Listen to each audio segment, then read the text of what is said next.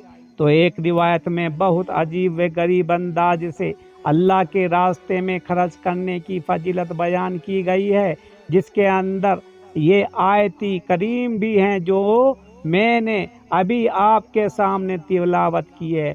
اس لیے تلاوت بھی کی نہیں دوستو، ترجمہ آپ کو بتایا ہے۔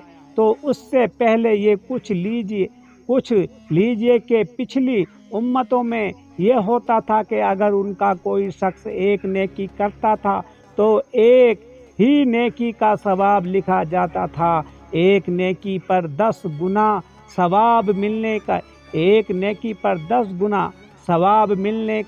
دستور نہیں تھا۔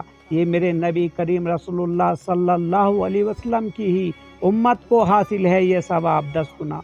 تو اور اگر کوئی گناہ کرتا تو 1 گناہ بھی لکھا جاتا تھا۔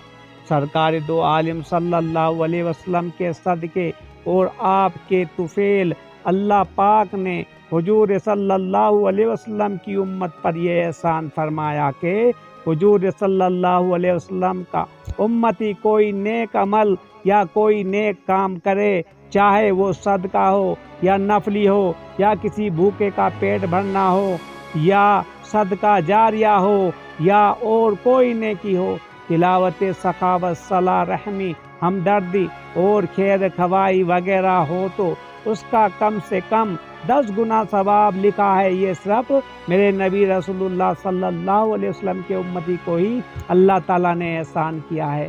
تو اور 1 گناہ کرنے پر صرف 1 گناہ لکھا جائے گا، اور یہ بھی اس وقت لکھا جائے گا جب واقعی وہ گناہ کرنے سے پہلے نہیں لکھا جائے گا۔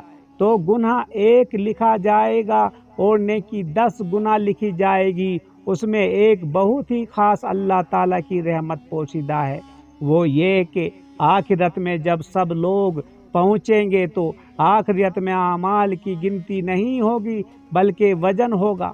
چنانچہ دوسری امتوں کی طرح حضور صلی اللہ علیہ وسلم کی امت کا بھی حساب ہوگا، تو ان کا جب حساب ہوگا تو گناہ 1 لکھا ہوگا اور نیکیاں 10 گنا لکھی ہوں گی۔ تو اور جب ان کی نیکیاں تولی جائیں گی تو امید ہے کہ انشاءاللہ تعالی ہر مومن کی نیکیاں زیادہ ہی نکلیں گی۔ تو اس میں اللہ پاک نے ایک خاص رحمت پوشیدہ کر کے حضور صلی اللہ علیہ وسلم کی امت کی بخشش کا زیادہ سے زیادہ سامان کر دیا ہے، جو پچھلی امتوں کو حاصل نہیں تھا، جو ہم سے پہلے امتیں آ کے چلی گئی اس دنیا میں۔ تو میرے پیارے دوستو میں تو یہی بتاؤں گا، اپنی جتنی اس دنیا میں نیکی کماؤ گے وہ آپ کے لیے ہی اللہ تعالیٰ ان کا بہت بڑا اجر دینے والا ہے۔ تو دوستو صدقہ کے اجر میں بدتریج اضافہ جب سرکار دو عالم محمد صلی اللہ علیہ وسلم پر یہ آیات نازل ہوئی تو میں آپ کو ترجمہ بتاتا ہوں۔ جو شخص ایک نیکی بجا لائے گا تو اس کو 10 گنا اجر ملے گا، پر صرف 1 گنا لکھا جائے گا، اور یہ بھی اس وقت لکھا جائے گا کہ جب واقعہ وہ گناہ کر لے۔ تو میرے پیارے دوستو ہمیں یعنی کہ میرے نبی کریم رسول اللہ صلی اللہ علیہ وسلم کی امت میں اللہ تعالیٰ نے کتنے بڑے بڑے احسان کیے ہیں۔ تو دوستو ہم تو یہی چاہتے ہیں تم زیادہ سے زیادہ بہتر آخرت کمانے کے لیے لگاؤ، نہ کہ اس دنیا کو بنانے کے لیے، کیونکہ دنیا فانی ہے میرے دوستو، شروع میں آپ سے بتایا، اور دنیا ایک دم ہمیں دھوکہ دے گی، پھر کچھ نہ ہوگا۔ اللہ تعالیٰ ہم سب پہ رحم فرمائے۔